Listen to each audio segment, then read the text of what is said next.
Today we're going to use these 6 ingredients to make something incredible. Chocolate chip peanut butter ice cream that's keto. It tastes amazing, and I have one almost every night. It's a great way to end the day. It's made with cottage cheese, and I know some people will say, oh, cottage cheese.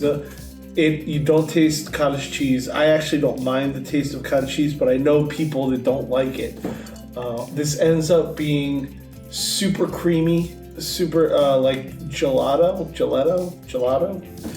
It's almost like the difference between having a nice ice cream like Breyers or something better than having something cheap. So this comes out like a thick, creamy ice cream. It's really good. I'll have links below if you don't want to like stay and watch the whole thing, me putting it together. And I'll have links below for the chapters, so we can go right to the end and go to the recipe. Pause it right there and look at the recipe and have it there for you. I also have in the description utensils I'm using, things that I'm using for this. So if you want to buy them from Amazon, you can. And I also have below in the description YouTubers that I enjoy watching. They try to do keto, kind of like what I'm doing. I try to do keto, and it's kind of fun to watch. And they kind of have great channels. So if you want to watch more of this type of stuff, take a look at the description. Look around and see some of the people. So let's get started. What you want to start off with is the cottage cheese. That's the main ingredient, and again, you will not taste the cottage cheese. It is, all it is something creamy in the background. You don't have a flavor to it. It won't have any flavor. So we're gonna add the cottage cheese in. I use a whole bucket of cottage cheese. I think it's 24 ounces, so I think it's 3 cups. When I started making this, I was making a normal batch. Now every time I do it, I make a double batch. At least with the double batch, it holds me through the week. Out of all the things that I started making keto, this is the one that came out perfect. So I'm going to use the Ninja. I got this a very, very long time ago, but I don't think they're that much anymore. I don't think you can blend this up too much. It just gets extra creamy. The next thing is the peanut butter. That's what gives it the flavor. I have 2/3 of a cup for that. I have these awesome little cups that they're made with magnets. Kind of easy to keep them all together. I was having a hard time finding them all, doing a lot of running back and forth. So I got these with magnets. I'll have a link in the description below. So we're gonna add some peanut butter.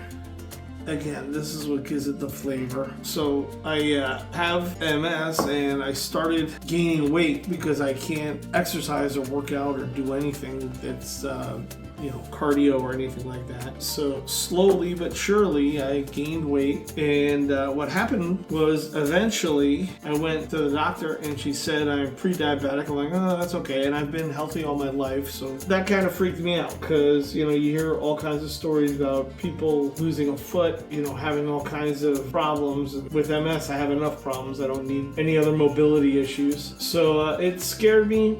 What I did was I cut out all sugar. Sugar is poison, and I've tried to cut out carbs. Carbs are in everything. You can't really cut out carbs, I don't think. I've tried to get down to, I think, around 20 grams of carbs. So far, it's been working great. I've lost about 35 pounds so far, and that's about 5 months, 6 months.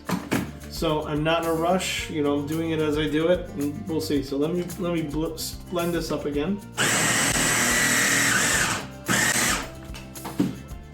This is why I blend it the whole time, just to get it more and more and more creamy. So the next thing is allulose. I found out it's got a lot of good things about it. I did not know that when I started this journey. Basically, when I started, it was just in the recipe I was trying. So I tried the recipe. It said allulose. I got allulose. From there, I learned a little bit about it, and I found out that some sweeteners leak insulin to your system. They trick your system to making insulin or releasing insulin. So it's not really what you want. If you're insulin resistant, you don't want insulin going out. But I've heard that allulose doesn't do that. It's one of the ones that doesn't. So it's kind of one of the ones I like. You know, we'll see. This is great stuff, adds a good amount of flavor, a good amount of sweetener. Now, this is something that I added in just because I really like having this. I have it almost every night. And it's something that, like, you know, I make it into these cups. So I only make a little, but I'm trying to figure out ways to bulk it up so I can have more in each cup. And one of those ways was with the whey powder. And I found this whey powder, like I gotta play around. Whey powder is a little pricey. One thing I like about playing around with the whey powder is it doesn't really have a flavor.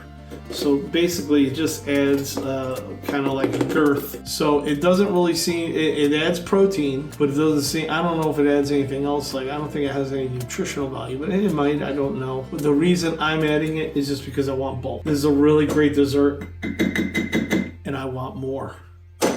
I found out that with the MS, it's hard for me to run around and get all these things. It was my wife's idea, actually. Getting this cart and keeping all my stuff in one spot just made it easier to go to and grab things. So we're gonna do 2 teaspoons of vanilla. Now, I watch people pour this stuff and they don't pour it over what they're doing just in case there's an accident, but I kind of live in the accident zone. They usually pour it over another thing, that way if anything spills or drips or whatever, doesn't contaminate your whole batch that you just made stuff. I figured if I get a little more vanilla in it, it's not gonna kill me. Hey, something that tastes good is in there too much. Okay, let's whip this up. Stiff in there, so I'm gonna just push it down a little, just so that it can get to the blades. Like I said, it gets thick. The next thing I add is vodka, and the vodka is kind of a neat thing. I don't add it, you know, obviously not for flavor. If anyone has a problem with alcohol, you don't have to do this. Basically, the reason I do it is because I keep this in the freezer. I get a lot of freezer burn on things. Well, this, I add in alcohol, because alcohol kind of helps it not freeze. Now, this stuff still freezes. So don't think because you're putting in a little bit of alcohol, it's not gonna freeze. With this, you don't get crystals. So I can put it in, I don't get crystals. Also, like I said, I have this at night. I've heard people talk about alcohol and, you know, keto and all that stuff, and that it's not good for it. But one thing you learn is when you start interviewing people like in their 90s and over 100, you know, they all say that they have a little sip or a little glass of something. And they all say that, you know, once a day I have a glass. You know, they sound like, who was that? She used to do the cooking. Oh, I'm gonna add a little sherry, just a little touch of sherry. I don't know how bad it is. Like George Burns, he smoked cigars, you know, till what, he was 102 or something. They're always finding things, you know, next week and changing stuff. You never know what's gonna come out, what the science is gonna come out. I put it in there. The only reason I put it in there is just so it doesn't get ice crystals. I just don't want ice crystals. Now, usually when I'm cooking dinner or my wife is cooking dinner, I'll take this out of the freezer. I'll let it thaw, like while she's cooking and maybe even while we're eating. So it's out of the freezer for maybe a half hour, maybe an hour. And then, you know, I'll take it upstairs to bed and, you know, have it while I'm watching TV, winding down. So by then it's usually smooth and soft. You want to mix this until it's even smoothness. Very consistent, very smooth, no problem. Oh yeah, now that I stirred that around, it's going down a lot better.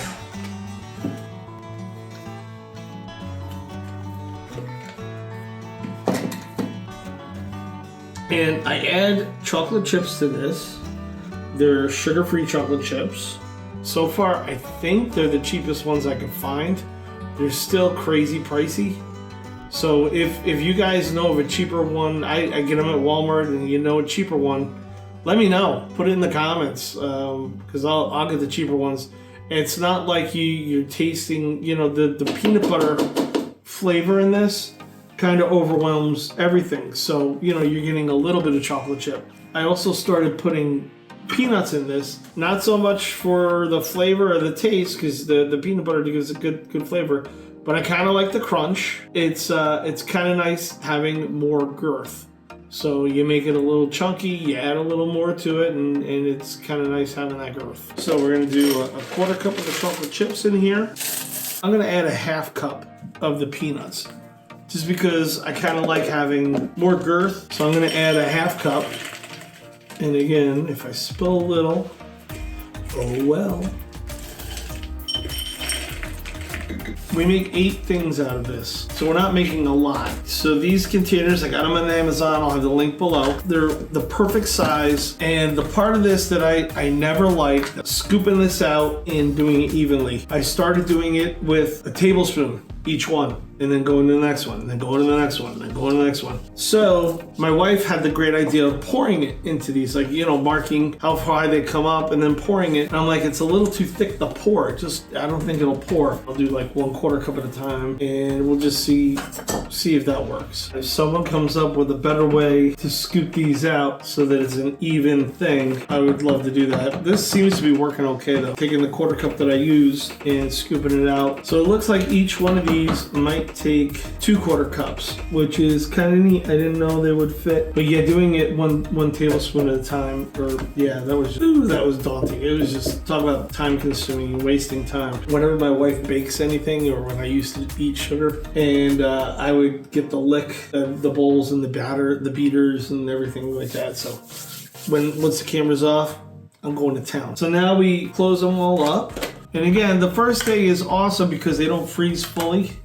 So like if I have one tonight, it'll still be soft, a little soft, and it's just perfect. Then as they start to freeze, you just need to take them out like before dinner and let them thaw. So I you know, if you like it frozen, you can certainly eat it frozen. I mean, it's not bad. I just don't like the hard frost on it. I couldn't wait to share this with everyone. I've had people try this that aren't on keto, and they love it. So it's definitely a win. So we're gonna throw this in the freezer, and it usually takes about 3 to 5 hours before it gets frozen, but that first night it's nice and soft and perfect. So here we are, usually almost every night I have one of these while I'm sitting here watching TV, just chilling and relaxing.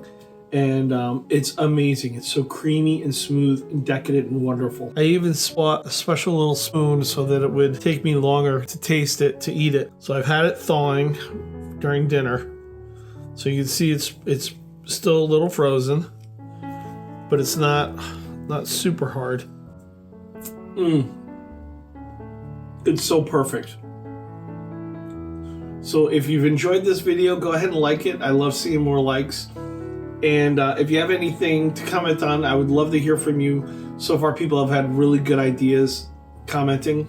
If there's any like recipes that you guys enjoy, that you guys like, I would love to hear them. I would love to see what kind of stuff you guys are making. Any ideas are great. I'm just noodling around trying different things that I find on the internet. But I hope you enjoyed it. I hope you liked it, and have a great time. Have fun. Bye, guys.